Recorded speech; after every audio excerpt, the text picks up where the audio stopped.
Carter Road, Mount Road, French Quarters, MG Road, HSR, Fountain House, Park Street, Barackamba.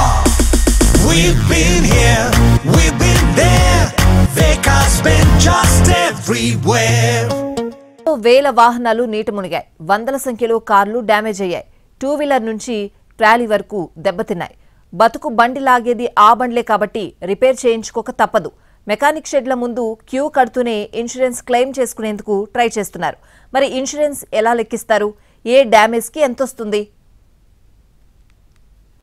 Telugu రాష్ట్రాల్లో వరదలు పూడ్చలేని నష్టాన్ని మిగిల్చాయి. కొంపగోడు తుడిచిపెట్టుకుపోయాయి. వాహనాల సంగతి సరేసరి బురదలో కూరుకుపోయాయి. వరదకు కొట్టుకుపోయాయి. నీళ్లలో నానిపోయాయి. బయటపడుతున్న బండ్లను చూస్తుంటే ఉసూరుమంటోంది. వరదల కారణంగా తమ వాహనాలు పాడవడంతో వాహనదారులు తీవ్ర ఆవేదన చెందుతున్నారు. వరదల్లో కొట్టుకుపోయిన వాహనాలకు, దెబ్బతిన్న కార్లకు ఇన్సూరెన్స్ వస్తుందా లేదా అనే అయోమయంలో పడిపోయారు. వరదల్లో మునిగిన కార్లకు ఇన్సూరెన్స్ ఎలా పొందాలి? డ్యామేజీని ఎలా లెక్కిస్తారు? బీమా సొమ్ము ఎంత వస్తుంది అని లెక్కలేసుకుంటున్నారు. కొత్త బండైతే వారంటీ ఉంటుంది. షోరూంకి వెళ్తే రిపేర్ చేసే అవకాశం ఉంది. కానీ పాత బండైతే పరిస్థితి ఏంటి? ఇన్సూరెన్స్ తీసుకునే సమయంలో వరదలు, భూకంపాల కవరేజీ ఉందో లేదో చెక్ చేసుకుని ఆ ప్రకారం బండిని బాగు చేయించుకోవాలని నిపుణులు సూచిస్తున్నారు. సాధారణంగా తీసుకునే ఇన్సూరెన్స్ దొంగతనం, యాక్సిడెంట్స్ జరిగినప్పుడు కవరేజీ ఇస్తాయి.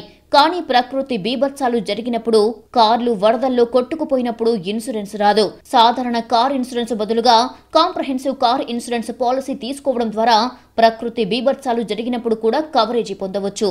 వరద నీటి కారణంగా ఇంజన్ నష్టపోయినప్పుడు సాధారణ పాలసీ కవర్ చేయదు. Engine protection add on cover తీసుకున్నట్లయితే కంపెనీ నుంచి పూర్తి క్లెయిమ్ పొందవచ్చు. ప్రస్తుతం ఈ వెహికల్స్ అన్నిటికీ కూడా ఏదైనా కావాలి, ఇన్సూరెన్స్ రావాలి అని అంటే కంపల్సరీగా ఓడీ పాలసీ ఉండాలండి. దాన్ని ఓన్ డ్యామేజ్ పాలసీ అంటారు. ఈ ఓన్ డ్యామేజ్ పాలసీ ఉంటే కనుక ఏజ్ వైజ్గా డిప్రిసియేషన్ తీసేసి వెహికల్ నష్టానికి ఏదైతే ఎంత నష్టపోయింది అనేది దాన్ని అసెస్ చేసి వాళ్ళకి ఇన్సూరెన్స్ కంపెనీ నుంచి పేమెంట్ ఇవ్వడం అనేది జరుగుతుంది. ఇప్పటికీ వాహనాల ఇన్సూరెన్స్ క్లెయిమ్స్ విషయంలో బ్యాంకర్లు, ఇన్సూరెన్స్ కంపెనీల ప్రతినిధులతో సీఎం చంద్రబాబు సమావేశమయ్యారు. 15 రోజుల్లో సెటిల్ అయ్యేలా చూడాలని సూచించారు.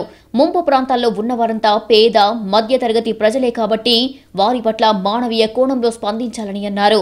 ఈఎంఐల విషయంలో కూడా ఒత్తిడి చేయవద్దని కోరారు చంద్రబాబు.